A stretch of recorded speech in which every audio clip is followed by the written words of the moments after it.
ರೈತ ವಿರೋಧಿ ಕಾಂಗ್ರೆಸ್ ಸರ್ಕಾರಕ್ಕೆ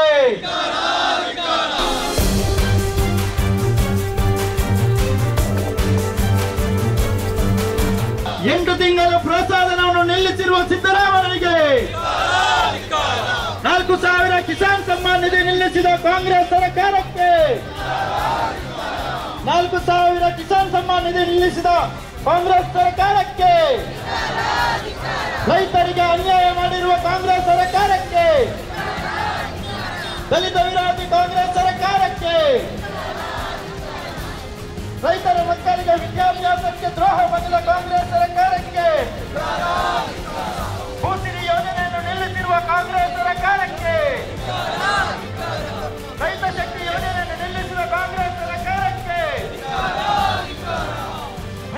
ಭಾರತ್ ಮಾತಾ ಕಿ ಜೈ, ಭಾರತ್ ಮಾತಾ ಕಿ ಜೈ, ಭಾರತ್ ಮಾತಾ ಕಿ ಭಾರತ್ ಮಾತಾ ಕಿ ಭಾರತ್ ಮಾತಾ ಕಿ ಭಾರತೀಯ ಜನತಾ ಪಾರ್ಟಿಯ ಜನಪರ ಹೋರಾಟಕ್ಕೆ ಭಾರತೀಯ ಜನತಾ ಪಾರ್ಟಿಯ ಜನಪರ ಹೋರಾಟಕ್ಕೆ ಇವತ್ತು ದಕ್ಷಿಣ ಕನ್ನಡ ಜಿಲ್ಲೆ ರೈತ ಮೋರ್ಚಾದ ವತಿಯಿಂದ ವಿಶೇಷವಾಗಿ ಬೆಳ್ತಂಗಡಿ ತಾಲೂಕಿನ ಬೆಳ್ತಂಗಡಿ ಮಂಡಲದ ಬಿಜೆಪಿಯ ಅಧ್ಯಕ್ಷ ಮತ್ತು ಎಲ್ಲರ ಸಹಕಾರದೊಂದಿಗೆ ಇವತ್ತು ಜಿಲ್ಲೆಯ ಕಾರ್ಯಕ್ರಮವನ್ನ ಬೆಳ್ತಂಗಡಿಯಲ್ಲಿ ಈ ಒಂದು ಪ್ರತಿಭಟನಾ ಕಾರ್ಯಕ್ರಮವನ್ನ ನಡೆಸ್ತಾ ಇದ್ದೇವೆ. ಈ ಸಂದರ್ಭದಲ್ಲಿ ಉಪಸ್ಥಿತರಿರುವಂತಹ ಜಿಲ್ಲೆಯ ರೈತ ಮೋರ್ಚಾದ ಅಧ್ಯಕ್ಷರಾದ ಗಣೇಶ್ ಗೌಡ್ರೆ, ನಮ್ಮೆಲ್ಲರ ಪ್ರೀತಿಯ ಕ್ರಿಯಾಶೀಲ ಶಾಸಕರು, ನಂಗೆ ಟಿವಿ ಮತ್ತು ವಾಟ್ಸಪ್ ಸೋಷಿಯಲ್ ಮೀಡಿಯಾದಲ್ಲಿ ನಾನು ನೋಡ್ತಾ ಇದ್ದೆ, ನಿನ್ನೆ ರಾತ್ರಿ 2.5 ಗಂಟೆ ತನಕ ಈ ಬೆಳ್ತಂಗಡಿಯ ರಾಷ್ಟ್ರೀಯ ಹೆದ್ದಾರಿಯನ್ನ ಸರಿಯಾದ ದಿಕ್ಕಿಗೆ ತಕೊಂಡೋಗುವ ನಿಟ್ಟಿನಲ್ಲಿ ರಾತ್ರಿ 2.5 ಗಂಟೆ ತನಕ ಅಧಿಕಾರಿಗಳನ್ನ ಇಲ್ಲಿ ಕರೆಸಿ ಅವರೊಟ್ಟಿಗೆ ಇಡೀ ರಸ್ತೆಯನ್ನ ಸರಿ ಮಾಡಲಿಕ್ಕೆ ಹೋರಾಟ ಮಾಡಿರುವಂತ ನಮ್ಮೆಲ್ಲರ ಪ್ರೀತಿಯ ಸನ್ಮಾನ್ಯ ಶಾಸಕರಾದ ಹರೀಶ್ ಪೂಂಜಾ ಅವರೇ, ಈ ಕಾರ್ಯಕ್ರಮದಲ್ಲಿ ಉಪಸ್ಥಿತರಿರುವಂತಹ ಮಂಡಲದ ಅಧ್ಯಕ್ಷರಾದ ಶ್ರೀನಿವಾಸರೇ, ನಮ್ಮ ಜಿಲ್ಲೆಯ ಪ್ರಧಾನ ಕಾರ್ಯದರ್ಶಿಗಳು, ಯುವ ಮೋರ್ಚಾದ ಪ್ರಭಾರಿ ಆಗಿರುವಂತಹ ಕಿಶೋರ್ ಭಟ್ಯಾಡಿ ಅವರೇ, ಯತೀಶ್ ಆಳ್ವಾರ್ ಅವರೇ, ಮಾಜಿ ಮಹಾಪೌರರು ಪ್ರಧಾನ ಕಾರ್ಯದರ್ಶಿ ಆಗಿರುವಂತಹ ಪ್ರೇಮಾನಂದ ಶೆಟ್ಟಿ ಅವರೇ, ನಮ್ಮ ಜಿಲ್ಲೆಯ ಮಂಗಳೂರು ಮಹಾನಗರ ಪಾಲಿಕೆಯ ಗೌರವಾನ್ವಿತ ಮಹಾಪೌರರಾದ ಸುಧೀರ್ ಶೆಟ್ಟಿ ಅವರೇ, ನಮ್ಮ ಹಿರಿಯರಾದ ಹರಿಕೃಷ್ಣ ಬಂಟ್ವಾಲ್ ಅವರೇ, ನಮ್ಮ ಮಹಿಳಾ ಮೋರ್ಚಾದ ಅಧ್ಯಕ್ಷೆ ಮಂಜುಳಾ ರಾವ್ ಅವರೇ, ನಮ್ಮ ಸುಳ್ಯ ಮಂಡಲದ ಅಧ್ಯಕ್ಷರಾದ ವೆಂಕಟ ಒಳಲಂಬೆ ಅವರೇ, ಮೂಡಬಿದ್ರೆಯ ದಿನೇಶ್ ಪುತ್ರನ್ ಅವರೇ, ಎಲ್ಲ ನಮ್ಮ ಜಿಲ್ಲೆಯ ಬಂಟ್ವಾಳದ ಅಧ್ಯಕ್ಷರಾದ ಚೆನ್ನಪ್ಪ ಕೋಟ್ಯಾನ್ ಅವರೇ, ಎಲ್ಲ ನಮ್ಮ ಜಿಲ್ಲೆಯ ಮತ್ತು ಮಂಡಲದ ಎಲ್ಲ ಆತ್ಮೀಯ ಪದಾಧಿಕಾರಿ ಬಂಧುಗಳೇ, ಇವತ್ತು ಅತ್ಯಂತ ಒಂದು ದುಃಖದಿಂದ ಈ ಒಂದು ಸಂಗತಿಯನ್ನ ಹೇಳಲಿಕ್ಕೆ ಇಚ್ಛೆ ಪಡ್ತೇನೆ. ನಮ್ಮ ದೇಶದಲ್ಲಿ ಒಬ್ಬ ಪಪ್ಪು ರಾಜಕಾರಣಿ ಇದ್ದಾರೆ, ನಿಮ್ಗೆ ಯಾರಂತೂ ಗೊತ್ತಾಗಿರ್ಬೋದು. ಈ ದೇಶದಲ್ಲಿ ಒಂದು ಪ್ರತಿಷ್ಠಿತ ವಿರೋಧ ಪಾರ್ಟಿಯ ನಾಯಕರಾಗಿ ಈ ಸಲ ಆಯ್ಕೆ ಆಗಿದ್ದಾರೆ. ದುರಂತ ದುರ್ದೈವ, ಲೋಕಸಭೆಯಲ್ಲಿ ಏನು ಮಾತಾಡಬೇಕು ಅದನ್ನು ಮಾತಾಡೋದನ್ನು ಬಿಟ್ಟು ಇಡೀ ಹಿಂದೂ ಸಮಾಜವನ್ನ ಅಗೌರವದಿಂದ ನೋಡುವಂತದ್ದು, ಹಿಂದೂ ಸಮಾಜಕ್ಕೆ ಅಪಮಾನ ಮಾಡಿರುವಂತಹ ಸಂಗತಿಯನ್ನ ನಿನ್ನೆ ಲೋಕಸಭೆಯಲ್ಲಿ ರಾಹುಲ್ ಗಾಂಧಿ ಮಾಡಿದ್ದಾರೆ. ನಾನು ಈ ಸಭೆಯಲ್ಲಿ ಪ್ರಥಮತವಾಗಿ ರಾಹುಲ್ ಗಾಂಧಿ ಇಡೀ ಹಿಂದೂ ಸಮಾಜದ ಕ್ಷಮೆಯನ್ನ ಯಾಚಿಸಬೇಕು ಅಂತ ಭಾರತೀಯ ಜನತಾ ಪಾರ್ಟಿ ದಕ್ಷಿಣ ಕನ್ನಡ ಜಿಲ್ಲಾ ಸಮಿತಿಯಿಂದ ಒತ್ತಾಯವನ್ನು ಈ ಸಂದರ್ಭದಲ್ಲಿ ಮಾಡ್ಲಿಕ್ಕೆ ಇಚ್ಛೆ ಪಡ್ತೇನೆ. ಇದು ಅತ್ಯಂತ ನಾಚಿಕೆಗೇಡಿನ ಸಂಗತಿ. ವಿಶ್ವದಲ್ಲಿ ಯಾವುದಾದ್ರೂ ಹಿಂದೂ ಸಮಾಜಕ್ಕೆ ದೊಡ್ಡ ರಾಷ್ಟ್ರ ಇದ್ರೆ ಅದು ಭಾರತ. ಈ ದೇಶದಲ್ಲಿ ಹಿಂದೂ ಸಮಾಜದ ಜೊತೆಗೆ ಇತರ ಸಮಾಜಕ್ಕೂ ಗೌರವ ಕೊಟ್ಟು ಕೆಲಸ ಕಾರ್ಯವನ್ನ ಮಾಡಿದಂತ ಅತ್ಯಂತ ಶ್ರೇಷ್ಠ ಪ್ರಧಾನಮಂತ್ರಿ ನಮ್ಮ ನರೇಂದ್ರ ಮೋದಿ ಅವರ ಕಾಲಘಟ್ಟದಲ್ಲಿ ಎಲ್ಲಾ ಸಮಾಜವನ್ನ ಒಟ್ಟಿಗೆ ನೋಡುವಂತ ಸಂದರ್ಭದಲ್ಲಿ ಈ ರಾಹುಲ್ ಗಾಂಧಿ ಹಿಂದೂ ಸಮಾಜ, ಹಿಂಸಾಪೂರಿತ ಸಮಾಜ, ಬೇರೆ ಬೇರೆ ಆರೋಪಗಳನ್ನ ಲೋಕಸಭೆಯಲ್ಲಿ ಮಾಡುವುದರ ಮುಖಾಂತರ, ಹಿಂದೂ ಸಮಾಜಕ್ಕೆ ಅಪಮಾನ ಮಾಡುವುದರ ಮುಖಾಂತರ ಸಮಾಜದಲ್ಲಿ ಒಬ್ಬ ಶ್ರೇಷ್ಠ ವಿರೋಧ ಪಾರ್ಟಿಯ ನಾಯಕನಾಗಿ ಕಳಂಕಿತನಾಗಿ ಕೆಲಸ ಮಾಡುವಂತದನ್ನ ನಾವು ನೋಡ್ತಾ ಇದ್ದೇವೆ. ಒಂದ್ಸಲ ಕಾಂಗ್ರೆಸ್ನವರು ಆಲೋಚನೆ ಮಾಡಬೇಕು, 1984ರಲ್ಲಿ ಯಾವ ರೀತಿ ಸಿಖ್ ದಂಗೆ ಆಯಿತು, ಆ ಸಂದರ್ಭದಲ್ಲಿ ಆಗಿರುವಂತಹ ನರೆಮೇಲಾಗಿರ್ಬೋದು, ಪಕ್ಕದ ಕೇರಳದಲ್ಲಿ ಯಾವ ರೀತಿ ಹಿಂದೂಗಳನ್ನ ಅಮಾಯಕವಾಗಿ ಕಾರ್ಯಕರ್ತರನ್ನ ಕೊಲ್ತಾರೆ, ಇದನ್ನು ಒಂದು ಸ್ವಲ್ಪ ಆಲೋಚನೆ ಮಾಡಬೇಕು. 1993ರಲ್ಲಿ ಮುಂಬಯಿಯಲ್ಲಿ ಆದ ಘಟನೆಯಿಂದ ಸಾವಿರಾರು ಹಿಂದೂಗಳು ಯಾವ ರೀತಿ ಪ್ರಾಣವನ್ನ ಕಳ್ಕೊಂಡಿದ್ದಾರೆ. ಎಲ್ಲ ಸಂಗತಿ ಹಿಂಸೆಯ ಬಗ್ಗೆ ಒಂದ್ಸಲ ಆಲೋಚನೆ ಮಾಡಿ ರಾಹುಲ್ ಗಾಂಧಿ ಮಾತಾಡಬೇಕಿತ್ತು. ಆದ್ರೆ ಈ ಸಂದರ್ಭದಲ್ಲಿ ಅದರ ಬಗ್ಗೆ ಹೆಚ್ಚು ಮಾತಾಡದೆ ನಾನು ಒಂದೇ ಇಲ್ಲಿರುವಂತ ಎಲ್ಲ ಸಮಸ್ತ ಕಾರ್ಯಕರ್ತರ ಪರವಾಗಿ, ಹಿಂದೂ ಸಮಾಜದ ಪರವಾಗಿ ನಾನು ಆಗ್ರಹ ಪಡಿಸ್ತಾ ಇದ್ದೇನೆ. ಮತ್ತೊಮ್ಮೆ ರಾಹುಲ್ ಗಾಂಧಿ ಈ ದೇಶದ ಹಿಂದೂ ಸಮಾಜದ ಕ್ಷಮೆಯನ್ನ ಯಾಚಿಸಬೇಕು ಅಂತ ಮತ್ತೆ ಮತ್ತೆ ಹೇಳಲಿಕ್ಕೆ ಇಚ್ಛೆ ಪಡ್ತೇನೆ. ನಾವಿವತ್ತು ರೈತ ಮೋರ್ಚಾದಿಂದ ಈ ಒಂದು ಪ್ರತಿಭಟನೆಯನ್ನ ಮಾಡಿದ್ದೇವೆ. ರೈತ ಮೋರ್ಚಾ ಬೀದಿಗಿಳಿಯುವಂತ ಪರಿಸ್ಥಿತಿ ಬಂತು. ಹರೀಶ್ ಪೂಂಜಾರಿ ಹೇಗೂ ಬೆಳ್ತಂಗಡಿಯಲ್ಲಿ ನಾವು ಯಾವತ್ತು ಬೀದಿಗಿಳಿದು ಹೋರಾಟ ಮಾಡುವರು ಎನ್ನುವುದನ್ನ ಕಳೆದ ಸುಮಾರು ತಿಂಗಳಿಂದ ತೋರಿಸಿಕೊಟ್ಟಿದ್ದಾರೆ. ಬೆಳ್ತಂಗಡಿಯ ಜನತೆಗೆ ಇವತ್ತು ಖುಷಿ ಆಗ್ತದೆ. ಯಾವುದೇ ಸಂದರ್ಭ ಬಂದ್ರೆ ಜನರ ಪರವಾಗಿ ಎದುರು ನಿಲ್ಲುವಂತ ಒಬ್ಬ ಶಾಸಕನ ಜೊತೆ ಇಡೀ ಜಿಲ್ಲಾ ತಂಡ ಇರುತ್ತದೆ ಎನ್ನುವುದನ್ನು ಕೂಡ ನಾವು ತೋರಿಸಿಕೊಟ್ಟಿದ್ದೇವೆ. ಇವತ್ತು ಬೀದಿಯಲ್ಲಿ ಪ್ರತಿಭಟನೆ ಆಗ್ತಾ ಉಂಟು, ಗಲ್ಲಿಯಲ್ಲಿ ಪ್ರತಿಭಟನೆ ಆಗ್ತಾ ಉಂಟು. ಎಲ್ಲ ಮಂಡಲದಲ್ಲಿ ಮುಂದಿನ ದಿನಗಳಲ್ಲಿ ಜಿಲ್ಲಾ ಮಟ್ಟದ ಪ್ರತಿಭಟನೆಯನ್ನ ನಾವು ಮಾಡ್ತೇವೆ. ಇವತ್ತು ರಾಜ್ಯದಲ್ಲಿ ಕಾಂಗ್ರೆಸ್ ಸರ್ಕಾರ ನಂಬಿಕೆ ಸರ್ಕಾರ ಅಲ್ಲ, ಅಪನಂಬಿಕೆಯ ಸರ್ಕಾರ. ನಾನು ಯಾಕೆ ಹೇಳ್ತಾ ಇದ್ದೇನೆ ಅಂದ್ರೆ, ಮುಖ್ಯಮಂತ್ರಿ ಸಿದ್ದರಾಮಯ್ಯರಿಗೆ ಡಿಕೆಸಿ ಮೇಲೆ ನಂಬಿಕೆ ಇಲ್ಲ, ಡಿಕೆಸಿಗೆ ಸಿದ್ದರಾಮಯ್ಯರ ಮೇಲೆ ನಂಬಿಕೆ ಇಲ್ಲ. ಇಡೀ 2 ಜನರಿಗೆ ಕೂಡ ಮಂತ್ರಿಗಳ ಮೇಲೆ ನಂಬಿಕೆ ಇಲ್ಲ, ಮಂತ್ರಿಗಳಿಗೆ ಮುಖ್ಯಮಂತ್ರಿ ಡಿಸಿಎಂ ಮೇಲೆ ನಂಬಿಕೆ ಇಲ್ಲ. ಅದು ಬಿಡಿ, ಕಾಂಗ್ರೆಸ್ನ 36 ಶಾಸಕರಿಗೆ ಅವರದೇ 136 ಶಾಸಕರಿಗೆ, ಕಾಂಗ್ರೆಸ್ನ MLAಗಳಿಗೆ ನಾವು ಡಿಸಿಎಂ ಅನ್ನು ನಂಬುದಾ, ನಾವು ಸಿಎಂ ಅನ್ನು ನಂಬುದಾ? ಅತಂತ್ರ ಪರಿಸ್ಥಿತಿಯಲ್ಲಿದ್ದಾರೆ. ನಂಬಿಕೆ ಇಲ್ಲದಂತ ಒಂದು ಸರ್ಕಾರ ನಡೆಯುತ್ತಾ ಉಂಟು. ಇದಕ್ಕಿಂತ ಹೆಚ್ಚಾಗಿ ನಂಬಿಕೆ ಇಟ್ಟ ಜನ ಇವತ್ತು ನಂಬಿಕೆ ಕಳ್ಕೊಳ್ಳುವ ರೀತಿಯಲ್ಲಿ ಈ ರಾಜ್ಯದ ಜನ ಪೂರ್ತಿಯಾಗಿ ಅಪನಂಬಿಕೆಯನ್ನು ಇಟ್ಟುಕೊಂಡು ಈ ರಾಜ್ಯದಲ್ಲಿ ಬದುಕುವಂತ ಪರಿಸ್ಥಿತಿ ನಿರ್ಮಾಣ ಆಗಿದೆ. ಈ ರಾಜ್ಯದಲ್ಲಿ ಒಳ್ಳೆಯ ಆಡಳಿತ ಕೊಡ್ತೇವೆ, ಗ್ಯಾರಂಟಿ ಕೊಡ್ತೇವೆ ಅಂತ ಹೇಳಿಕೊಂಡು ಇವತ್ತು ಗ್ಯಾರಂಟಿಯೂ ಇಲ್ಲ. ನಿಜವಾದ ಅರ್ಥದಲ್ಲಿ ಯಾವ ರೀತಿಯ ಸೌಲಭ್ಯವನ್ನು ರಾಜ್ಯ ಸರ್ಕಾರ ಕೊಡಬೇಕಿತ್ತ ಅದನ್ನು ಕೊಡ್ತಾ ಇಲ್ಲ. ಅತ್ಯಂತ ಬೇಸರದಿಂದ ಹೇಳಿಕೆ ಇಚ್ಛೆ ಪಡ್ತೇನೆ. ಇವತ್ತು ರೈತರ ಸಮಸ್ಯೆಯನ್ನ ಕೇಳುವಂತ ಪರಿಸ್ಥಿತಿ ಇಲ್ಲ. ನಮ್ಮ ಸರ್ಕಾರ ಬಿಜೆಪಿ ಸರ್ಕಾರ ಇದ್ದಾಗ ಸನ್ಮಾನ್ಯ ಯಡಿಯೂರಪ್ಪರು ರೈತರಿಗೋಸ್ಕರನೇ ಇಡೀ ದೇಶದಲ್ಲಿ ಪ್ರಥಮ ಬಜೆಟ್ ಅನ್ನ ಮಂಡಿಸಿದಂತ ಒಬ್ಬ ಏಕೈಕ ರಾಷ್ಟ್ರದ ನಾಯಕ ಸನ್ಮಾನ್ಯ ಯಡಿಯೂರಪ್ಪ. ಆದ್ರೆ ಇವತ್ತು ಕೃಷಿಕರನ್ನ ಕೇಳುವ ಪರಿಸ್ಥಿತಿ ಇಲ್ಲ.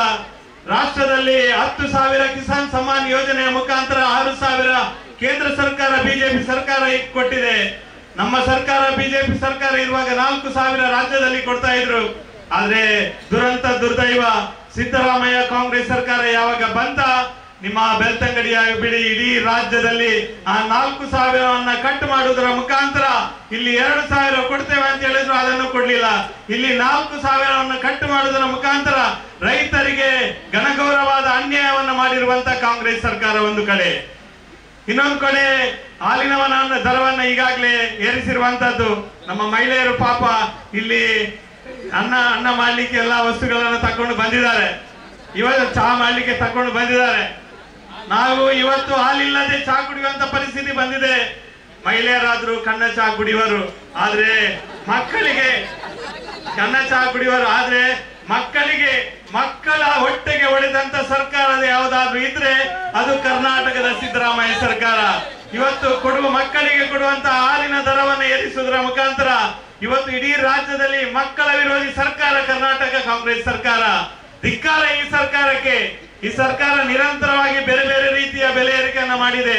ಆದರೆ ಮಕ್ಕಳು ಕುಡಿಯುವಂತ ಈ ಹಾಲಿನ ದರವನ್ನು ಕೂಡ ಏರಿಸುವ ಮುಖಾಂತರ ನಾವು 50 ml ಜಾಸ್ತಿ ಮಾಡಿದ್ದೇವೆ, 10 ml ಕಡಿಮೆ ಮಾಡಿದೆ, ಈ ಎಲ್ಲ ಕಥೆಯನ್ನ ಹೇಳ್ಕೊಂಡು ತಿರುಗುವಂತ ಈ ಒಂದು ಕಾಂಗ್ರೆಸ್ ಸರ್ಕಾರ ನೇರವಾಗಿ ಮನೆಯ ಮಹಿಳೆಯರ ಮೇಲೆ ಸವಾರಿ ಮಾಡುವಂತ ಕೆಲಸವನ್ನ ಕರ್ನಾಟಕ ಸರ್ಕಾರ ಮಾಡಿದೆ. ಇವತ್ತು 1,098 ಕೋಟಿ ರೂಪಾಯಿ ಪ್ರೋತ್ಸಾಹಧನ ರೈತರಿಗೆ ಕೊಡಬೇಕಾಗಿತ್ತು, ಹೈನುಗಾರಿಕಾ ಇಲಾಖೆ ಕೊಡಬೇಕಾಗಿತ್ತು. ಸರ್ಕಾರ ಬಂದಂದಿನಿಂದ ಒಂದೇ ₹1 ಪ್ರೋತ್ಸಾಹಧನವನ್ನು ಕೊಡದೆ 1,098 ಕೋಟಿ ರೂಪಾಯಿಯನ್ನ ತನ್ನ ಖಾತೆಯಲ್ಲಿ ಇಟ್ಟುಕೊಳ್ಳುವ ಮುಖಾಂತರ ಇವತ್ತು ರಾಜ್ಯದ ರೈತಾಪಿ ಜನರಿಗೆ ನೋವು ಕೊಡುವಂತ ಕೆಲಸವನ್ನ, ಮೋಸ ಮಾಡುವಂತ ಕೆಲಸವನ್ನ ರಾಜ್ಯ ಸರ್ಕಾರ ಇವತ್ತು ಮಾಡ್ತಾ ಇದೆ. ಇವತ್ತು ರೈತರಿಗೆ ಕೊಡಬೇಕಾದಂತ ಎಲ್ಲ ಸವಲತ್ತನ್ನ ವಂಚನೆ ಮಾಡುವ ಜೊತೆಗೆ ಇವತ್ತು ಎಲ್ಲ ರೀತಿಯ ಜನನ ಮರಣ ಸರ್ಟಿಫಿಕೇಟ್ ನಲ್ಲಿ ಕೂಡ ದರ ಏರಿಕೆ ಮಾಡುವುದರ ಮುಖಾಂತರ ಈ ರಾಜ್ಯದಲ್ಲಿ ಹುಟ್ಟಿದ ಮಗುವಿಗೂ ತೊಂದರೆ, ಸತ್ತವನಿಗೂ ತೊಂದರೆ ಕೊಡುವಂತ ಸರ್ಕಾರ ಯಾವುದಾದ್ರೂ ರಾಜ್ಯದಲ್ಲಿ ಇದ್ರೆ ಅದು ಕರ್ನಾಟಕದ ಸಿದ್ದರಾಮಯ್ಯ ಸರ್ಕಾರ ಅಂತ ಹೇಳಲಿಕ್ಕೆ ನಾನು ಇಚ್ಛೆ ಪಡ್ತೇನೆ. ಇವತ್ತು ನಿರಂತರವಾಗಿ ಸರ್ಕಾರ ಬೆಲೆ ಏರಿಕೆ ಮುದ್ರಾಂಕ ಇರ್ಬೋದು, ಮೊನ್ನೆ ಪೆಟ್ರೋಲ್ ಡೀಸೆಲ್ ಇರ್ಬೋದು, ಬೇರೆ ಬೇರೆ ರೀತಿಯ ಬೆಲೆ ಏರಿಕೆ ಮಾಡುವುದರ ಮುಖಾಂತರ ಇವತ್ತು ರಾಜ್ಯದಲ್ಲಿ ಜನರು ಬದುಕಲಿಕ್ಕೆ ತೊಂದರೆ ಆಗುವ ರೀತಿಯಲ್ಲಿ ಇವತ್ತು ಸರ್ಕಾರ ಜನರ ಮೇಲೆ ಹೊರೆಯನ್ನು ಹಾಕುವಂತ ಕೆಲಸವನ್ನ ಮಾಡಿದೆ. ನಮ್ಮ MLA ಅವರಿದ್ದಾರೆ, ಬಿಜೆಪಿಯ MLA ಎಲ್ಲೆಲ್ಲಿ ಇದ್ದಾರೆ ಅಲ್ಲಿಗೆ ಒಂದೇ ₹1 ಅನುದಾನ ಕೊಡದೆ ಆ ಭಾಗವನ್ನ ಕತ್ತಲಲ್ಲಿ ಕೂತುಳಿಸುವಂತ ಕೆಲಸವನ್ನ ಕರ್ನಾಟಕದ ಕಾಂಗ್ರೆಸ್ ಸರ್ಕಾರ ಮಾಡಿದೆ. ಇವರಿಗೆ ಅನುದಾನ ಕೊಡ್ಲಿಕ್ಕೆ ಆಗುದಿಲ್ಲ. ನಮ್ಮ ಸರ್ಕಾರ ಇರುವಾಗ ನಿರಂತರ ಶಿಲಾನ್ಯಾಸ, ಉದ್ಘಾಟನೆ ಇದೆಲ್ಲ ಆಗ್ತಾ ಇತ್ತು. ಇವತ್ತು ಎಲ್ಲಿ ಸಹ ಕಾಣುದಿಲ್ಲ. ಇವತ್ತು ಈ ಸರ್ಕಾರಕ್ಕೆ ಅಭಿವೃದ್ಧಿಗೆ ಅನುದಾನ ಕೊಡ್ಲಿಕ್ಕೆ ಇವರಿಗೆ ತಾಕತ್ತಿಲ್ಲದಂತ ಪರಿಸ್ಥಿತಿ ನಿರ್ಮಾಣ ಆಗಿದೆ.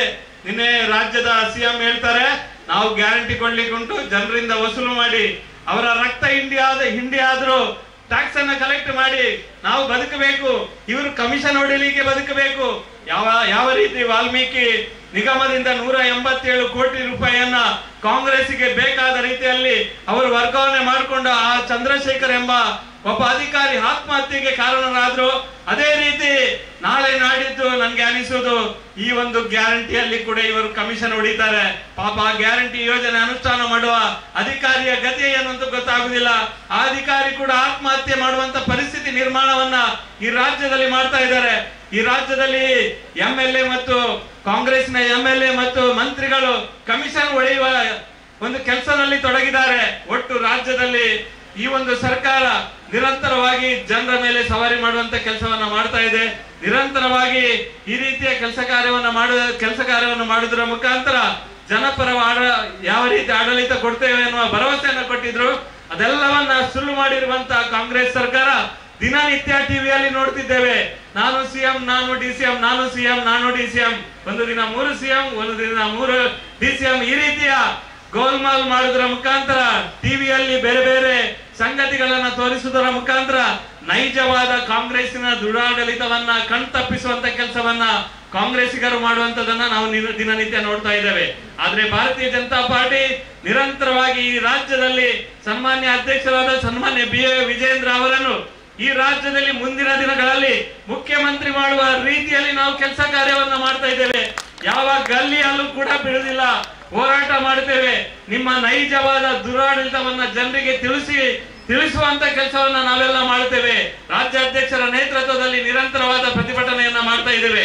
ಮುಂದಿನ ದಿನಗಳಲ್ಲಿ ಈ ರಾಷ್ಟ್ರ ಮಟ್ಟದಲ್ಲಿ ಆಗುವಂತ ಎಲ್ಲ ಅಭಿವೃದ್ಧಿ ಕೆಲಸಗಳನ್ನ ನಾವು ಕೂಡ ಜನರಿಗೆ ಮುಟ್ಟಿಸುವಂತ ಕೆಲಸ ಮಾಡುವಂತ ಕೆಲಸವನ್ನು ನಾವು ಎಲ್ಲ ಮಾಡುವ.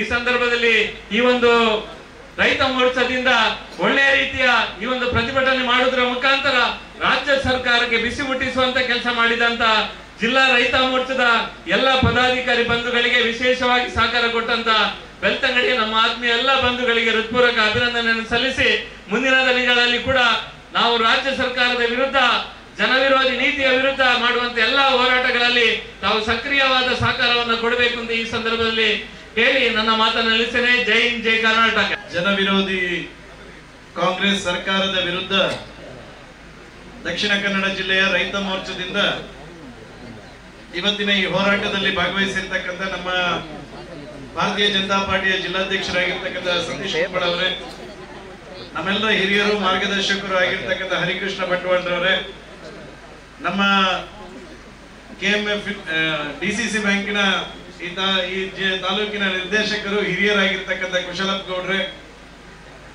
ನಮ್ಮ ಮಂಗಳೂರಿನ ಮೇಯರ್ ಆಗಿರ್ತಕ್ಕಂಥ ಸುಧೀರಣ್ಣ, ಎಲ್ಲ ಜಿಲ್ಲೆಯ ಪ್ರಧಾನ ಕಾರ್ಯದರ್ಶಿಗಳೇ, ನಮ್ಮೆಲ್ಲ ಜಿಲ್ಲೆಯ ಮಂಡಲದ ಅಧ್ಯಕ್ಷರೇ, ಪ್ರಧಾನ ಕಾರ್ಯದರ್ಶಿಗಳೇ, ಬಂದಿರತಕ್ಕಂಥ ಎಲ್ಲ ಜಿಲ್ಲೆಯ ಭಾರತೀಯ ಜನತಾ ಪಾರ್ಟಿಯ ಪ್ರಮುಖ ಕಾರ್ಯಕರ್ತರೇ, ಸೇರಿರ್ತಕ್ಕಂಥ ಎಲ್ಲ ಸಂಜನ ಬಂಧುಗಳೇ, ಪತ್ರಿಕಾ ಮಾಧ್ಯಮದ ಬಂಧುಗಳೇ, ಕರ್ನಾಟಕದಲ್ಲಿ ಸಿದ್ದರಾಮಯ್ಯ ಅವರ ಸರ್ಕಾರ ಬಂದ ನಂತರ ಕರ್ನಾಟಕದ ರಾಜ್ಯದ ಜನರಿಗೆ ತೆರಿಗೆಯ ಬರೆಯನ್ನು ಇಳಿತಕ್ಕಂಥ ಕೆಲಸವನ್ನು ಸಿದ್ದರಾಮಯ್ಯ ಅವರ ಸರ್ಕಾರ ಮಾಡಿರ್ತಕ್ಕಂಥದ್ದು. ಪ್ರಾಯಶಃ ಇವತ್ತು ಸಿದ್ದರಾಮಯ್ಯ ಅವರ ಸರ್ಕಾರ ಎಲ್ಲಿವರೆಗೆ ವಸೂಲಿಗೆ ಇಳಿದಿದೆ ಅಂತ ಹೇಳಿದ್ರೆ, ದಿನನಿತ್ಯ ನಾವು ಬಳಸ್ತಕ್ಕಂಥ ಹಾಲಿನ ಮೇಲೂ 2 ರೂಪಾಯಿಯ ಬೆಲೆ ಏರಿಕೆಯನ್ನು ಮಾಡುವ ಮೂಲಕ ಜನರ ಸಾಮಾನ್ಯರ ಜೀವನವನ್ನು ದುಸ್ತರ ಮಾಡತಕ್ಕಂಥ ಕೆಲಸವನ್ನು ಸಿದ್ದರಾಮಯ್ಯ ಅವರ ಸರ್ಕಾರ ಇವತ್ತು ಮಾಡಿರ್ತಕ್ಕಂಥದ್ದಕ್ಕೆ ಭಾರತೀಯ ಜನತಾ ಪಾರ್ಟಿ ಈ ರೀತಿಯ ನಿರ್ಧಾರವನ್ನು ತೆಗೆದುಕೊಂಡಿರ್ತಕ್ಕಂಥ ಸಿದ್ದರಾಮಯ್ಯ ಅವರ ಸರ್ಕಾರದ ನಿರ್ಧಾರವನ್ನು ಖಡಾಖಂಡಿತವಾಗಿ ಈ ಪ್ರತಿಭಟನಾ ಸಭೆಯ ಮೂಲಕ ನಾವು ಖಂಡಿಸ್ತೇವೆ ಎನ್ನುವಂತ ಮಾತನ್ನು ಈ ಸಂದರ್ಭದಲ್ಲಿ ಹೇಳಲಿಕ್ಕೆ ನಾನು ಇಷ್ಟಪಡ್ತೇನೆ. ನಮ್ಮ ರಾಜ್ಯದಲ್ಲಿ ಇರ್ತಕ್ಕಂಥ ನಮ್ಮ ಜಿಲ್ಲೆಯಲ್ಲಿ ಇರ್ತಕ್ಕಂಥ ಕಾಂಗ್ರೆಸ್ಸಿಗರು ಸ್ವಲ್ಪ ಕಿವಿ ಕೊಟ್ಟು ಕೇಳಬೇಕು. ಸ್ವಾಮಿ, ಅವತ್ತು ಬೊಮ್ಮಾಯಿ ಅವರು ಸರ್ಕಾರ ಇದ್ದಾಗ ಈ ರಾಜ್ಯದ ರೈತರ ಮಕ್ಕಳಿಗೆ ಒಂದು ಒಳ್ಳೆ ರೀತಿಯಾಗಿರ್ತಕ್ಕಂಥ ಶಿಕ್ಷಣ ಸಿಗಬೇಕೆನ್ನುವಂತ ದೃಷ್ಟಿಯನ್ನು ಇಟ್ಟುಕೊಂಡು ರೈತ ವಿದ್ಯಾನಿಧಿ ಎನ್ನುವಂತ ಯೋಜನೆಯನ್ನು ಭಾರತೀಯ ಜನತಾ ಪಾರ್ಟಿ ಸರ್ಕಾರ ರೂಪಿಸಿತ್ತು. ಗ್ರಾಮೀಣ ಪ್ರದೇಶದ ಮಕ್ಕಳು, ಗ್ರಾಮೀಣ ಪ್ರದೇಶದ ರೈತರು ಬಹಳ ಸಂತೋಷದಿಂದ ಇದ್ರು. ನನ್ನ ಮಗಳು ನಾಳೆ ಸಮಾಜದಲ್ಲಿ ಒಂದು ಒಳ್ಳೆಯ ವ್ಯಕ್ತಿಯಾಗಿ ರೂಪುಗೊಳ್ಳಲಿಕ್ಕೆ ಈ ಒಂದು ಯೋಜನೆ ನಮಗೆ ಸಹಕಾರಿಯಾಗ್ತದೆ ಎನ್ನುವಂಥದ್ದನ್ನು ತಿಳಿದುಕೊಂಡಿದ್ರು. ನನ್ನ ಮಗ ನಾಳೆ ಮುಂದಿನ ದಿವಸದಲ್ಲಿ ಒಂದು ಟೀಚರ್ ಆಗ್ಬೋದು, ಮುಂದಿನ ದಿವಸದಲ್ಲಿ ಒಂದು ತಹಶೀಲ್ದಾರ್ ಆಗ್ಬೋದು, ಮುಂದಿನ ದಿವಸದಲ್ಲಿ ಒಂದು ಸರ್ಕಾರಿ ಉದ್ಯೋಗವನ್ನು ಪಡಿಬಹುದು, ಅಥವಾ ತನ್ನ ಕಾಲ ಮೇಲೆ ತಾನು ನಿಲ್ಲಬಹುದು ಎನ್ನುವಂತ ಒಂದು ಬಹಳವಾಗಿರ್ತಕ್ಕಂಥ ಆಸೆಯನ್ನು ಇಟ್ಟುಕೊಂಡಿದ್ರು ಈ ರಾಜ್ಯದ ರೈತರು. ಸಿದ್ದರಾಮಯ್ಯ ಅವರ ಸರ್ಕಾರ ಈ ರಾಜ್ಯದಲ್ಲಿ ಸರ್ಕಾರ ರಚನೆ ಮಾಡಿದ ತಕ್ಷಣ ಈ ರೈತರಿಗೆ ಶಕ್ತಿಯಾಗತಕ್ಕಂಥ ರೈತ ವಿದ್ಯಾನಿಧಿಯನ್ನು ಹಿಂಪಡಿತಕ್ಕಂಥ ಕೆಲಸವನ್ನು ಮಾಡಿದ್ರು. ಈ ರಾಜ್ಯದ ರೈತರಿಗೆ ಸನ್ಮಾನ್ಯ ನರೇಂದ್ರ ಮೋದಿ ಅವರು 6,000 ರೂಪಾಯಿಯ ಕೃಷಿ ಸನ್ಮಾನ ಯೋಜನೆಯನ್ನು ಅನುಷ್ಠಾನ ಮಾಡಿದ ಸಂದರ್ಭದಲ್ಲಿ ಈ ರಾಜ್ಯದ ರೈತ ನಾಯಕರಾಗಿದ್ದಂತ ಆಗಿನ ಕಾಲದ ಮುಖ್ಯಮಂತ್ರಿಗಳಾಗಿರ್ತಕ್ಕಂಥ ಸನ್ಮಾನ್ಯ ಯಡಿಯೂರಪ್ಪನವರು ಯೋಚನೆ ಮಾಡಿದ್ರು. ಈ ರಾಜ್ಯದ ರೈತರಿಗೆ ನರೇಂದ್ರ ಮೋದಿ ಅವರು ಕೊಡತಕ್ಕಂಥ 6,000ಕ್ಕೆ 4,000 ರೂಪಾಯಿಯನ್ನು ಸರ್ಕಾರದಿಂದ ರೈತರಿಗೆ ಕೊಡುವ ಮೂಲಕ ಈ ರಾಜ್ಯದ ರೈತರಿಗೆ ಶಕ್ತಿಯನ್ನು ತುಂಬತಕ್ಕಂಥ ಕೆಲಸವನ್ನು ನಾನು ಮಾಡ್ತೇನೆ ಎನ್ನುವಂತ ಮಾತನ್ನು ಇಟ್ಟುಕೊಂಡು ಯಡಿಯೂರಪ್ಪನವರು ಕೃಷಿ ಸನ್ಮಾನಿಗೆ 4,000ವನ್ನು ಕೊಡ್ತಾ ಬಂದ್ರು. ಸಿದ್ದರಾಮಯ್ಯ ಅವರ ಸರ್ಕಾರ ಬಂದಾಗ ಏನು ರೈತರಿಗೆ ಕೊಡ್ತಂತ ರಾಜ್ಯ ಸರ್ಕಾರದ 4,000 ರೂಪಾಯಿಯನ್ನು ವಾಪಸ್ ತೆಗೆದುಕೊಳ್ಳತಕ್ಕಂಥ ಕೆಲಸವನ್ನು ಮಾಡಿದ್ರು. ಭೂಸಿರಿ ಯೋಜನೆಯನ್ನು ಹಿಂಪಡಿತಕ್ಕಂಥ ಕೆಲಸವನ್ನು ಮಾಡಿದ್ರು. ಅನೇಕ ದರವನ್ನು ಏರಿಕೆ ಮಾಡತಕ್ಕಂಥ ಕೆಲಸ ಕಾರ್ಯಗಳನ್ನು ಮಾಡಿದ್ರು. ಮೊನ್ನೆ ಡೀಸೆಲ್ ಪೆಟ್ರೋಲಿಗೂ ದರ ಏರಿಕೆಯನ್ನು ಮಾಡತಕ್ಕಂಥ ಕೆಲಸವನ್ನು ಮಾಡಿ ಈಗ ಹಾಲಿನ ದರವನ್ನು ಏರಿಸತಕ್ಕಂಥ ಕೆಲಸಕ್ಕೂ ಕೈ ಹಾಕಿರ್ತಕ್ಕಂಥದ್ದು. ಪ್ರಾಯಶಃ ಇವತ್ತು ದಕ್ಷಿಣ ಕನ್ನಡ ಜಿಲ್ಲೆಯಲ್ಲಿ ಅತ್ಯಂತ ಹೆಚ್ಚು ಹೈನುಗಾರಿಕೆಯನ್ನು ಹೊಂದಿರತಕ್ಕಂಥ ತಾಲೂಕು ಬೆಳ್ತಂಗಡಿ ವಿಧಾನಸಭಾ ಕ್ಷೇತ್ರ, ಅತ್ಯಂತ ಹೆಚ್ಚು ಹಾಲು ಸಂಗ್ರಹಣೆ ಆಗ್ತಕ್ಕಂಥ ವಿಧಾನಸಭಾ ಕ್ಷೇತ್ರನು ಬೆಳ್ತಂಗಡಿ. ಇವತ್ತು ಗ್ರಾಮೀಣ ಪ್ರದೇಶದ ಹೈನುಗಾರಿಕೆ ಮಾಡತಕ್ಕಂಥ ರೈತರ ಬೇಡಿಕೆ ಇದೆ. ನಾವು ಮಾಡತಕ್ಕಂಥ ಹೈನುಗಾರಿಕೆಗೆ ನೀವು ಕೊಡತಕ್ಕಂಥ ಬೆಲೆ ಏನಿದೆ ಅದು ಕಡಿಮೆ ಇದೆ.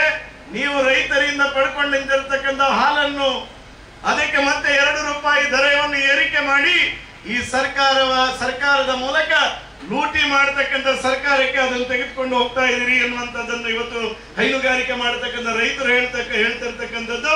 ಇವತ್ತು ಭಾರತೀಯ ಜನತಾ ಪಾರ್ಟಿ ಆಗ್ರಹವನ್ನು ಮಾಡ್ತೇವೆ. ಏನು ಹೈನುಗಾರಿಕೆಯನ್ನು ಮಾಡಿಕೊಂಡಿರ್ತಕ್ಕಂಥ ರೈತರಿಗೆ ಹಾಲಿನ ದರವನ್ನು ಏರಿಸತಕ್ಕಂಥ ಕೆಲಸವನ್ನು ಈ ರಾಜ್ಯ ಸರ್ಕಾರ ಮಾಡಬೇಕು ಎನ್ನುವಂತ ಆಗ್ರಹವನ್ನು ನಾವು ಭಾರತೀಯ ಜನತಾ ಪಾರ್ಟಿ ಜಿಲ್ಲೆಯ ಪರವಾಗಿ ನಾವು ಮಾಡ್ತಾ ಇದ್ದೇವೆ. ಪ್ರಾಯಶಃ ಇವತ್ತು ಹೈನುಗಾರಿಕೆಗೆ ಸಿಗ್ತಕ್ಕಂಥ ಅನೇಕ ಯೋಜನೆಗಳು ಇವತ್ತು ಕೃಷಿ ಇಲಾಖೆ ಮೂಲಕ, ತೋಟಗಾರಿಕೆ ಇಲಾಖೆ ಮೂಲಕ ಅಥವಾ ಪಶುಸಂಗೋಪನಾ ಇಲಾಖೆ ಮೂಲಕ ಸಿಗ್ತಕ್ಕಂಥ ಅನೇಕ ಯೋಜನೆಗಳನ್ನು ಇವತ್ತು ವಿಡ್ರಾ ಮಾಡಿರ್ತಕ್ಕಂಥದ್ದು. ಇವತ್ತು ಹೈನುಗಾರಿಕೆ ಇಲಾಖೆಯ ಮೂಲಕ, ಇದು ಪಶುಸಂಗೋಪನಾ ಇಲಾಖೆಯ ಮೂಲಕ ಹೈನುಗಾರಿಕೆ ಮಾಡತಕ್ಕಂಥವರಿಗೆ ಅನೇಕ ಸವಲತ್ತುಗಳನ್ನು ಸರ್ಕಾರ, ಭಾರತೀಯ ಜನತಾ ಪಾರ್ಟಿಯ ಸರ್ಕಾರ ಇದ್ದಾಗ ಕೊಡ್ತಾ ಬಂದಿತ್ತು. ಇವತ್ತು ಆ ಎಲ್ಲ ಯೋಜನೆಗಳನ್ನು ವಿಡ್ರಾ ಮಾಡಿದ್ದಾರೆ. ಪಶುಸಂಗೋಪನಾ ಇಲಾಖೆಯ ಅಧಿಕಾರಿಗಳನ್ನು ಕೇಳಿದಾಗ ಯಾವುದೇ ಅನುದಾನ ಇಲ್ಲ ಎನ್ನುವಂತ ಮಾತನ್ನು ಹೇಳ್ತಾ ಇದ್ದಾರೆ. ಪ್ರಾಯಶಃ ಇವತ್ತು ಕೃಷಿಕರಿಗೆ ಬೇಕಾಗಿರ್ತಕ್ಕಂಥ ಕೃಷಿ ಯಂತ್ರೋಪಕರಣಗಳು, ಸಲಕರಣೆಗಳನ್ನು ಕೃಷಿ ಇಲಾಖೆಯಿಂದ ಕೊಡ್ತಾ ಇದ್ರೆ ಅದನ್ನು ವಿಡ್ರಾ ಮಾಡಿದ್ದಾರೆ. ತೋಟಗಾರಿಕೆಯಿಂದ ಕೊಡ್ತಕ್ಕಂಥ ಅನೇಕ ಸವಲತ್ತುಗಳನ್ನು ಇವತ್ತು ಸರ್ಕಾರ ವಿಡ್ರಾ ಮಾಡುವ ಮೂಲಕ ಸಿದ್ದರಾಮಯ್ಯ ಅವರ ಹತ್ರ ನಾನೊಂದು ಪ್ರಶ್ನೆ ಮಾಡ್ತೇನೆ, ಈ ಜಿಲ್ಲೆಯ ಕಾಂಗ್ರೆಸ್ಸಿಗರ ಹತ್ರ ಪ್ರಶ್ನೆ ಮಾಡ್ತೇನೆ, ನೀವು ಯಾವ ಪುರುಷಾರ್ಥಕ್ಕೋಸ್ಕರ ಈ ರಾಜ್ಯದಲ್ಲಿ ಸರ್ಕಾರವನ್ನು ನಡೆಸ್ತಾ ಇದ್ದೀರಿ? ಈ ರಾಜ್ಯದ ಕೃಷಿಕರ ಬದುಕಿಗೆ ಕೊಳ್ಳಿ ಇಡತಕ್ಕಂಥ ಕೆಲಸವನ್ನು ಮಾಡಿ ನೀವು ಅಧಿಕಾರವನ್ನು ಸುಖವನ್ನು ಅನುಭವಿಸಿ ಏನು ಪ್ರಯೋಜನ ಈ ಕರ್ನಾಟಕಕ್ಕೆ, ರಾಜ್ಯಕ್ಕೆ ಎನ್ನುವಂಥದ್ದನ್ನು ಈ ಜಿಲ್ಲೆಯ ಕಾಂಗ್ರೆಸ್ಸಿಗರು, ಈ ರಾಜ್ಯದ ಮುಖ್ಯಮಂತ್ರಿ ಸಿದ್ದರಾಮಯ್ಯ ಅವರ ಜನರಿಗೆ ಉತ್ತರವನ್ನು ಕೊಡಬೇಕೆನ್ನುವಂತ ಮಾತನ್ನು ಈ ಸಂದರ್ಭದಲ್ಲಿ ಹೇಳ್ತೇನೆ. ಇವತ್ತು ನಮ್ಮ ತಾಯಂದಿರು ಸಾಂಕೇತಿಕವಾಗಿ ಸ್ಟವ್ ಅಲ್ಲಿ ಚಹಾ ಮಾಡುವಂತ ಕಾರ್ಯವನ್ನು ಇವತ್ತು ಮಾಡಿದ್ರು.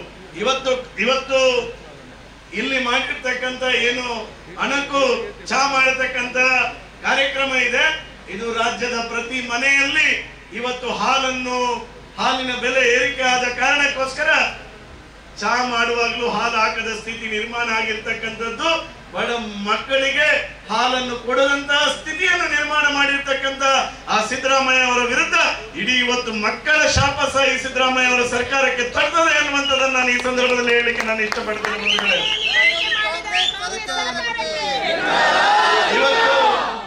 ಇವತ್ತು ಕಾಂಗ್ರೆಸ್ಸಿನ ನೇತಾರರಾಗಿದ್ದಂತ ರಾಹುಲ್ ಗಾಂಧಿ ಅವರು ಜಗತ್ತಿನ ಶ್ರೇಷ್ಠ ಧರ್ಮ ಯಾವುದು ಅಂತ ಕೇಳಿದ್ರೆ, ಜಗತ್ತಿನ ಎಲ್ಲ ಭಾಗಗಳಿಗೆ ಹೋದಾಗಲೂ ಹಿಂದೂ ಧರ್ಮ ಅದೇ ಶ್ರೇಷ್ಠ ಧರ್ಮ ಅಂತ ಇವತ್ತು ಜಗತ್ತಿನ ಜನ ಒಪ್ಪಿಕೊಂಡಿರ್ತಕ್ಕಂಥ ಧರ್ಮ ನಮ್ಮ ಧರ್ಮ, ಅದು ಹಿಂದೂ ಧರ್ಮ. ಅಂತ ಹಿಂದೂ ಧರ್ಮವನ್ನು ಹಿಂಸೆಗೆ ಹೋಲಿಸಿರ್ತಕ್ಕಂಥ ರಾಹುಲ್ ಗಾಂಧಿಗೆ ದಕ್ಷಿಣ ಕನ್ನಡ ಜಿಲ್ಲೆಯ ಎಲ್ಲ ಹಿಂದೂ ಸಮಾಜದ ಪರವಾಗಿ ನಾನು ಧಿಕ್ಕಾರವನ್ನು ಈ ಸಂದರ್ಭದಲ್ಲಿ ಹೇಳಲಿಕ್ಕೆ ನಾನು ಇಷ್ಟಪಡ್ತೇನೆ. ನಾನು ಈ ಸಂದರ್ಭದಲ್ಲಿ ಕೇಳಲಿಕ್ಕೆ ಇಷ್ಟಪಡ್ತೇನೆ, ಹಿಂದೂಗಳ ಮತ ಬೇಕು ಅಂತ ಹೇಳಿದಾಗ ಶರ್ಟಿನ ಮೇಲೆ ಜನಿವಾರ ಹಾಕಿದ ರಾಹುಲ್ ಗಾಂಧಿ, ಶರ್ಟಿನ ಮೇಲೆ ಜನಿವಾರ ಹಾಕಿ ನಾನು ಹಿಂದೂ ಅಂತ ಹೇಳಿಕೊಳ್ಳುವ ಪರಿಸ್ಥಿತಿ. ಮುಸಲ್ಮಾನರ ಮಸೀದಿಗೆ ಹೋದಾಗ ನಮಾಜ್ ಮಾಡಿ ನಾನು ಮುಸಲ್ಮಾನ ಅಂತ ಹೇಳಿಕೊಳ್ಳುವಂತ ರಾಹುಲ್ ಗಾಂಧಿ, ಕ್ರಿಶ್ಚಿಯನ್ರ ಚರ್ಚ್ಗೆ ಹೋದಾಗ ನಾನು ಕ್ರಿಶ್ಚಿಯನ್ ಅಂತ ಹೇಳ್ತಕ್ಕಂಥ ರಾಹುಲ್ ಗಾಂಧಿ ಇವತ್ತು ಜಗತ್ತಿನ ಜನರಲ್ಲಿ ಒಂದು ಪ್ರಶ್ನೆ ಮೂಡಿರ್ತಕ್ಕಂಥದ್ದು, 8 ಅದ್ಭುತಗಳನ್ನು ನಾವು ಕೇಳಿದ್ದೇವೆ ಜಗತ್ತಿನಲ್ಲಿ. 8 ಅದ್ಭುತಗಳಲ್ಲಿ ಹಿಂದೂ ಅಲ್ಲ, ಕ್ರಿಶ್ಚಿಯನ್ ಅಲ್ಲ, ಮುಸ್ಲಿಂ ಅಲ್ಲದ ಜಗತ್ತಿನಲ್ಲಿ ಇರುವಂತಹ ಏಕೈಕ ವ್ಯಕ್ತಿ ಯಾರು ಕೇಳಿದ್ರೆ ಅದು ರಾಹುಲ್ ಗಾಂಧಿ ಅನ್ನುವಂಥದ್ದನ್ನು ಹೇಳಲಿಕ್ಕೆ ಇಷ್ಟಪಡ್ತೇನೆ. ಧರ್ಮ, ಜಾತಿ, ಮತ, ಪಂಥ, ಭಾಷೆ ಯಾವುದನ್ನು ಗಣನೆಗೆ ತೆಗೆದುಕೊಳ್ಳದೆ ಈ ದೇಶದ ಸತ್ವ, ಈ ದೇಶದ ಅಸ್ಮಿತೆ ಆಗಿರ್ತಕ್ಕಂಥ ಹಿಂದೂ ಸಮಾಜದ ಭಾವನೆಗೆ ಕೀಳಾಗಿ ಮಾತಾಡಿರ್ತಕ್ಕಂಥ ರಾಹುಲ್ ಗಾಂಧಿಗೆ ಮುಂದಿನ ದಿನಗಳಲ್ಲಿ ಈ ದೇಶದ ಹಿಂದೂ ಸಮಾಜ ಸರಿಯಾದ ಉತ್ತರವನ್ನು ಕೊಟ್ಟೇ ಕೊಡುತ್ತದೆ ಅನ್ನುವಂಥದ್ದನ್ನು ಈ ಸಂದರ್ಭದಲ್ಲಿ ನಾನು ಹೇಳ್ತೇನೆ. ಕಾಂಗ್ರೆಸ್ನಲ್ಲಿ ಇರ್ತಕ್ಕಂಥ ಹಿಂದೂ ಕಾರ್ಯಕರ್ತರಿಗೆ, ಹಿಂದೂ ನಾಯಕರಿಗೆ ನನ್ನದೊಂದು ವಿನಂತಿ, ದಯವಿಟ್ಟು ನಿಮ್ಮ ಸ್ವಾಭಿಮಾನವನ್ನು ಇಟ್ಟುಕೊಂಡು ನೀವು ಕಾಂಗ್ರೆಸ್ನಲ್ಲಿ ಇರಬೇಡಿ. ಅದು ಮುಸಲ್ಮಾನರ ಪಕ್ಷ ಎನ್ನುವಂಥದ್ದನ್ನು ಸ್ವತಂತ್ರ ಬಂದ ಸಂದರ್ಭದಲ್ಲೇ ಸಾಬೀತು ಮಾಡಿರತಕ್ಕಂಥದ್ದು ನಾವು ಮುಸಲ್ಮಾನರ ಪಾರ್ಟಿ ಅಂತ ಹೇಳಿ. ಇನ್ನೂ ನೀವು ಕಾಂಗ್ರೆಸ್ ನಲ್ಲಿ ಇರ್ತಕ್ಕಂಥ ಹಿಂದೂಗಳು ನೀವು ಅಲ್ಲೇ ಇದ್ರೆ ಮುಂದೊಂದು ದಿನ ನಿಮಗೆ ಟೋಪಿಯು ಹಾಕ್ತಾರೆ, ಇನ್ನೊಂದು ಸಹ ಮಾಡಿಸ್ತಾರೆ ರಾಹುಲ್ ಗಾಂಧಿ. ಅದರಿಂದಾಗಿ ದಯವಿಟ್ಟು ಆದಷ್ಟು ಬೇಗ ಸ್ವಾಭಿಮಾನಿ ಹಿಂದೂಗಳು ಯಾರು ಕಾಂಗ್ರೆಸ್ ನಲ್ಲಿ ಇದ್ದಾರೆ, ದಯವಿಟ್ಟು ನೀವು ಕಾಂಗ್ರೆಸ್ ಅನ್ನು ಬಿಟ್ಟು ಬನ್ನಿ. ಭಾರತೀಯ ಜನತಾ ಪಾರ್ಟಿ ಅಂತ ಪಾರ್ಟಿ ಹಿಂದುತ್ವಕ್ಕೋಸ್ಕರ ಇರ್ತಕ್ಕಂಥ ಪಾರ್ಟಿಯನ್ನು ನೀವು ಸೇರಿ ಎನ್ನುವಂತ ವಿನಂತಿಯನ್ನು ನಾನು ಈ ಸಂದರ್ಭದಲ್ಲಿ ಮಾಡ್ತೇನೆ. ಬಹುಶಃ ಇವತ್ತು ಹಿಂದೂ ಸಮಾಜಕ್ಕೆ ದ್ರೋಹ ಆಗ್ತಕ್ಕಂಥ ಮಾತು ಇವತ್ತು ಬೆಳಿಗ್ಗೆ ಒಂದು ಅಮ್ಮ ಸಿಕ್ಕಿದ್ರು ನನಗೆ. ಆ ಅಮ್ಮ ಪೇಪರ್ ಓದ್ತಾರೆ ಅವರು ಬೆಳಿಗ್ಗೆ ಎದ್ದು. ಆ ಅಮ್ಮ ಹೇಳಿದ್ರು, ಮಗ ಇಂಥ ಮಾತನ್ನು ಕೇಳಿ ನಾವು ಜೀವನ ಮಾಡಬೇಕಾ ಅಂತ ಹೇಳುವಂತ ಪರಿಸ್ಥಿತಿ ಇವತ್ತು ಗ್ರಾಮೀಣ ಪ್ರದೇಶದ ಒಬ್ಬ ತಾಯಿ ಹೇಳ್ತಾರೆ ಅಂತ ಹೇಳಿದ್ರೆ ಇದು ಹಿಂದೂ ಸಮಾಜದ ಪ್ರತಿಯೊಬ್ಬನಿಗೂ ಆಗಿರ್ತಕ್ಕಂಥ ನೋವು. ಬಹುಶಃ ಇವತ್ತು ಜಿಲ್ಲೆಯ ಈ ಪ್ರತಿಭಟನೆ ಮೂಲಕ ಆಗ್ರಹ ಮಾಡ್ತೇವೆ, ಈ ಜಿಲ್ಲೆಯ ಕಾಂಗ್ರೆಸ್ಸಿಗರು ಇದಕ್ಕೆ ಕ್ಷಮೆ ಕೇಳಬೇಕು. ರಾಜ್ಯದ ಮುಖ್ಯಮಂತ್ರಿ ಸಿದ್ದರಾಮಯ್ಯ ಅವರು ಇದಕ್ಕೆ ಕ್ಷಮೆಯನ್ನು ಕೇಳಬೇಕು. ರಾಹುಲ್ ಗಾಂಧಿ ಅವರು, ಮಲ್ಲಿಕಾರ್ಜುನ ಖರ್ಗೆ ಅವರು ಸಹ ಹಿಂದೂ ಸಮಾಜಕ್ಕೆ ಮಾಡಿರ್ತಕ್ಕಂಥ ಈ ಮಾತಿಗೆ ಕ್ಷಮೆಯನ್ನು ಕೇಳತಕ್ಕಂಥ ಕೆಲಸವನ್ನು ನೀವು ಮಾಡಬೇಕು. ಇಲ್ಲದಿದ್ರೆ ಮುಂದಿನ ದಿನಗಳಲ್ಲಿ ನಿಮ್ಮದು ವಿಪಕ್ಷ ಅಂತ ಹೇಳಿಕೊಳ್ಳಿಕ್ಕೆ ಸಾಧ್ಯ ಆಗದಂತ ವಿಪಕ್ಷ. ಹಿಂದೆ ಎಷ್ಟಿತ್ತು, ಇವತ್ತು ಎಷ್ಟಿದೆ ಅಂತ ಗೊತ್ತಿದೆ. ಇವತ್ತು ಬಂದಿರತಕ್ಕಂಥ ಆ ಸಂಖ್ಯೆಯಲ್ಲಿ ಜಂಬ ಕೊಚ್ಚಿಕೊಳ್ಳುವುದನ್ನು ಬಿಟ್ಟು ಮುಂದಿನ ದಿನಗಳಲ್ಲಿ ಆ ಒಂದು ಸುರಿಗೆ ಇದೆ, 100ರಲ್ಲಿ ಒಂದು ಸುರಿಗೆ ಇದೆ. ಮುಂದಿನ ಚುನಾವಣೆಯಲ್ಲಿ ಆ ಒಂದು ಹಿಂದೆಯೂ ಹೋಗಬಹುದು, ಎದುರಿಗೆ 2-0 ಬಂದು ಯಾರೋ ವಿನ್ ಆಗದಂತ ಪರಿಸ್ಥಿತಿಯನ್ನು ಈ ರಾಜ್ಯದ ಹಿಂದೂಗಳು ಮಾಡಿ ತೋರಿಸ್ತಾರೆ ಎನ್ನುವಂಥದ್ದನ್ನು ಸಹ ನಾನು ಈ ಸಂದರ್ಭದಲ್ಲಿ ಹೇಳಲಿಕ್ಕೆ ಇಷ್ಟಪಡ್ತೇನೆ. ಈ ರೈತ ಮೋರ್ಚಾ, ಈ ರಾಜ್ಯದ ಮುಖ್ಯಮಂತ್ರಿಗಳಾಗಿರ್ತಕ್ಕಂಥ ಸಿದ್ದರಾಮಯ್ಯ ಅವರು ರಾಹುಲ್ ಗಾಂಧಿ ಹೇಳಿರ್ತಕ್ಕಂಥ ಹೇಳಿಕೆಯನ್ನು ಸಮರ್ಥನೆ ಮಾಡಿರ್ತಕ್ಕಂಥದ್ದು.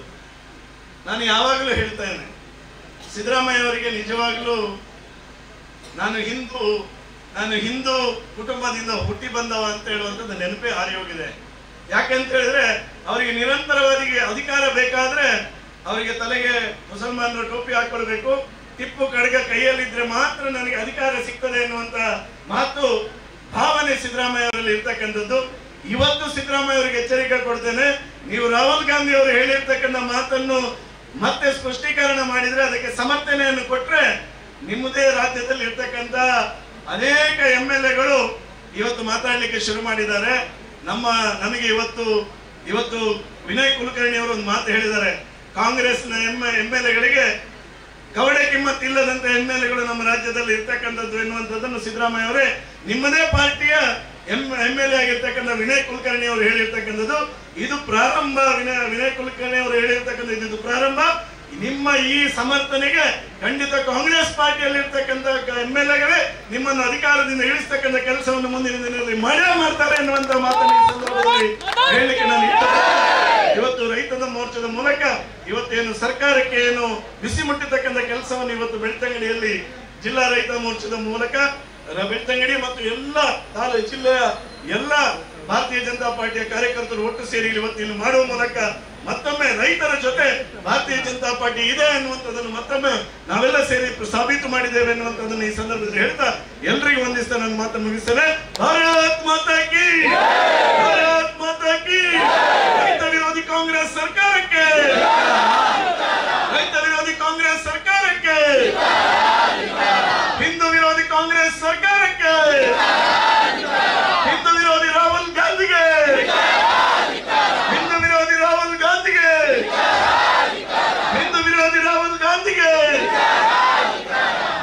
ಹೀಗೆ ಸಿದ್ದರಾಮಯ್ಯ ಮಾನ್ಯ ಮುಖ್ಯಮಂತ್ರಿಗಳು, ಕರ್ನಾಟಕ ಸರ್ಕಾರ ಬೆಂಗಳೂರು, ಮಾನ್ಯ ತಹಶೀಲ್ದಾರರು ಬೆಳ್ತಂಗಡಿ ಮುಖಾಂತರ ವಿಷಯ ಹಾಲಿನ ದರ ಏರಿಕೆಯನ್ನು ಹಿಂಪಡೆಯಲು ಹಾಗೂ ರೈತರಿಗೆ ಬಾಕಿ ಉಳಿಸಿಕೊಂಡಿರುವ ಹಾಲಿನ ಪ್ರೋತ್ಸಾಹಧನವನ್ನು ಬಿಡುಗಡೆಗೆ ಆಗ್ರಹಿಸಿ ಮಾಡಿದೆ. ಕಳೆದ ಬಜೆಟ್ನಲ್ಲಿ ಪ್ರೋತ್ಸಾಹಧನದ ಬಿಡುಗಡೆಯಾಗಿದ್ದ ಹಣವನ್ನು ಪಶುಪಾಲನಾ ಇಲಾಖೆ ಇತರ ಖರ್ಚು ವೆಚ್ಚಗಳಿಗೆ ಬಳಕೆ ಮಾಡಿಕೊಂಡಿದೆ ಎಂಬ ಆರೋಪ ಕೇಳಿಬಂದಿದ್ದು, ಈ ವಿಷಯದ ಬಗ್ಗೆ ಸರ್ಕಾರದ ಸ್ಪಷ್ಟನೆಯನ್ನ ನೀಡಬೇಕು. ಬಾಕಿ ಉಳಿದಿರುವ 8 ತಿಂಗಳ ಹಣವನ್ನು ಯಾವಾಗ ಕೊಡುತ್ತಾರೆ ಎಂದು ರೈತರು ಪ್ರಶ್ನಿಸಿದರೆ, ಹಾಲು ಒಕ್ಕೂಟದ ಅಧಿಕಾರಿಗಳು ಸಹಕಾರಿ ಇಲಾಖೆಯತ್ತ ಒಟ್ಟು ಮಾಡುತ್ತಾರೆ, ಸಹಕಾರ ಇಲಾಖೆಯವರು ಆರ್ಥಿಕ ಇಲಾಖೆ ಮೇಲೆ ಒಟ್ಟು ಮಾಡುತ್ತಾರೆ. ಈ ಗೊಂದಲದ ಬಗ್ಗೆ ರೈತರಿಗೆ ಮನವರಿಕೆ ಮಾಡಿಕೊಡಬೇಕು. ಹಾಲಿನ ಪ್ರೋತ್ಸಾಹಧನವೂ ಇಲ್ಲ, ಬರ ಪರಿಹಾರದ ಹಣವೂ ಇಲ್ಲ, ಬಿತ್ತನೆ ಬೀಜಗಳ ಬೆಲೆ ಏರಿಕೆಯಾಗಿದೆ, ಭೂಸಿರಿ ಯೋಜನೆಯನ್ನ ನಿಲ್ಲಿಸಲಾಗಿದೆ, ರೈತ ವಿದ್ಯಾನಿಧಿ ಯೋಜನೆಯನ್ನು ನಿಲ್ಲಿಸಲಾಗಿದೆ, ದುಪ್ಪಟ್ಟು ಹಣವನ್ನು ಟ್ರಾನ್ಸ್ಫಾರ್ಮರ್ ನೀಡುವಂತಾಗಿದೆ, ಪೆಟ್ರೋಲ್ ಡೀಸೆಲ್ ಬೆಲೆಯನ್ನು ಏರಿಕೆ ಮಾಡಲಾಗಿದೆ, ಮುದ್ರಾಂಕ ದರವನ್ನು ಏರಿಸಿದೆ, ಆಸ್ತಿ ನೋಂದಣಿ 30% ಹೆಚ್ಚಾಗಿದೆ. ಕ್ಷೀರ ಸಮೃದ್ಧಿ ಬ್ಯಾಂಕ್ ಯಾಕೆ ಪ್ರಾರಂಭಿಸಿಲ್ಲ? 824 ರೈತರ ಆತ್ಮಹತ್ಯೆಗೆ ಕಾರಣಗಳೇನು? ಮತ್ತು ರೈತರಿಗೆ ಅತ್ಯಂತ ನಿಕಟವಾಗಿರುವ ಇಲಾಖೆ ಕಂದಾಯ ಇಲಾಖೆ. ಈ ಇಲಾಖೆಗಳಲ್ಲಿ ಭ್ರಷ್ಟಾಚಾರ ತಾಂಡವ ಆಡುತ್ತಿದೆ ಎಂದು ಕೇಳಿಬರುತ್ತಿದೆ. ನ್ಯಾಯಮೂರ್ತಿ ನಾಗಮೋಹನ್ ದಾಸ್ ಆಯೋಗ ಕಳೆದ 1 ವರ್ಷದಿಂದ ಸಮರ್ಪಕವಾಗಿ ತನಿಖೆ ನಡೆಸುತ್ತಿಲ್ಲ ಎಂದು ನ್ಯಾಯಾಲಯ ಚಿಮಾರಿ ಹಾಕಿದೆ. ಬೆಲೆ ಏರಿಕೆಯನ್ನು ಬಲುವಳಿಯಾಗಿ ಕೊಟ್ಟ ಕಾಂಗ್ರೆಸ್ ಸರ್ಕಾರ ವಿದ್ಯುತ್ ದರ, ಪಶು ಆಹಾರಕ್ಕೆ ಪ್ರತಿ ಮೆಟ್ರಿಕ್ ಟನ್ಗೆ 500 ರೂಪಾಯಿ ಹೆಚ್ಚಿಸಿದೆ. ಹಾಲಿನ ದರವನ್ನು ₹4 ಏರಿಸಿ ಈ ಹಣವನ್ನು ರೈತರಿಗೆ ತಲುಪಿಸಲಾಗುವುದು ಎಂದು ಹೇಳಿಕೆ ಕೊಟ್ಟು ಏಕೆ ರೈತರಿಗೆ ತಲುಪಿಸುತ್ತಿಲ್ಲ? ಮತ್ತೆ ಈಗ ಅದೇ ಕಾರಣವನ್ನು ನೀಡಿ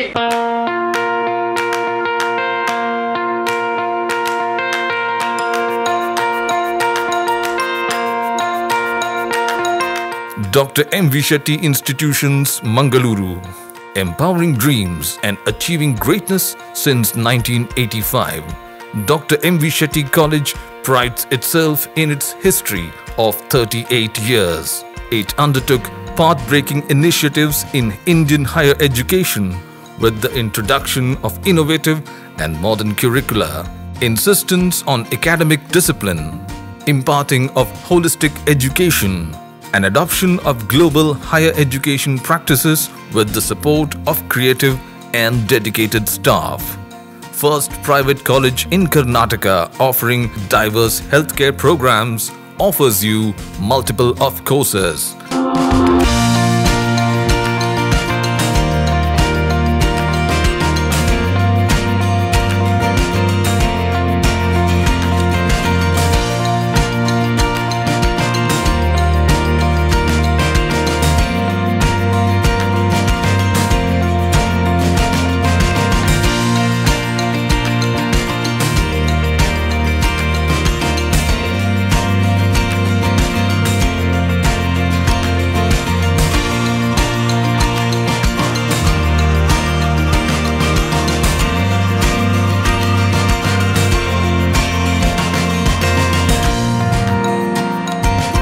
Dr. M.V. Shetty Institutions is a nurturing ground for an individual's holistic development to make effective contribution to the society in a dynamic environment.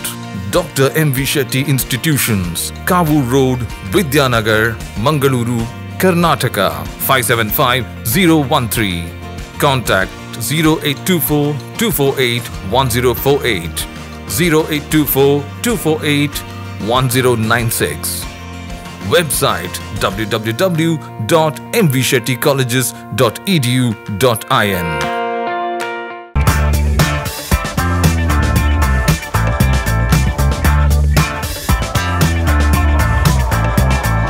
Chetana's beauty lounge, ನಿಮ್ಮೊಳಗಿನ ಸೌಂದರ್ಯದ ಅನಾವರಣದ ತಾಣ. Aesthetic spa, makeup, hair styling, salon ಹೀಗೆ ಎಲ್ಲ ಸೌಂದರ್ಯವರ್ಧಕ ಸೇವೆಗಳು ಒಂದೇ ಸೂರಿನಡಿ. Chetana's educational foundation ಮೂಲಕ ವೈವಿಧ್ಯಮಯ ಬ್ಯೂಟಿ ಕೋರ್ಸ್ಗಳು. ಮೇಕಪ್ ಆರ್ಟಿಸ್ಟ್ ಆಗಬೇಕೆಂಬ ಕನಸಿರುವವರಿಗೆ ಅತ್ಯುತ್ತಮ ಅವಕಾಶ. 2 ದಿನಗಳಿಂದ ಆರಂಭಿಸಿ 6 ತಿಂಗಳವರೆಗಿನ ವೈವಿಧ್ಯಮಯ ಬ್ಯೂಟಿ, ಮೇಕಪ್ ಕೋರ್ಸ್ಗಳು. ಅಂತಾರಾಷ್ಟ್ರೀಯ ಮಟ್ಟದಲ್ಲಿ ಸೌಂದರ್ಯವರ್ಧಕ ತರಬೇತಿ ಪಡೆದಿರುವ ಚೇತನಾ ಎಸ್ ಅವರಿಂದ ನುರಿತ ತರಬೇತಿ.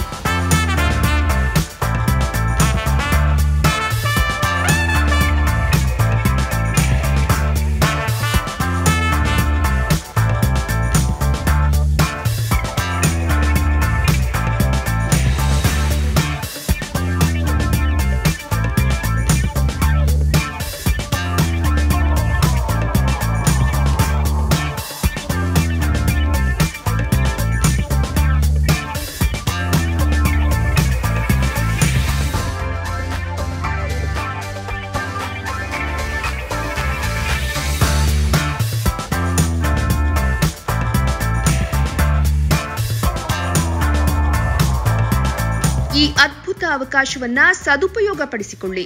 ಚೇತನಾಸ್ ಬ್ಯೂಟಿ ಲಾಂಜ್ 3ನೇ ಮಹಡಿ, Kankanadi gate building, Kankanadi bypass ರಸ್ತೆ, ಮಂಗಳೂರು 575002. ಮೊಬೈಲ್ ಸಂಖ್ಯೆ 9845292411 9108583 714 8904173 ಇಮೇಲ್ chetanabeautystudio@gmail.com. Web www.cblaunch.com.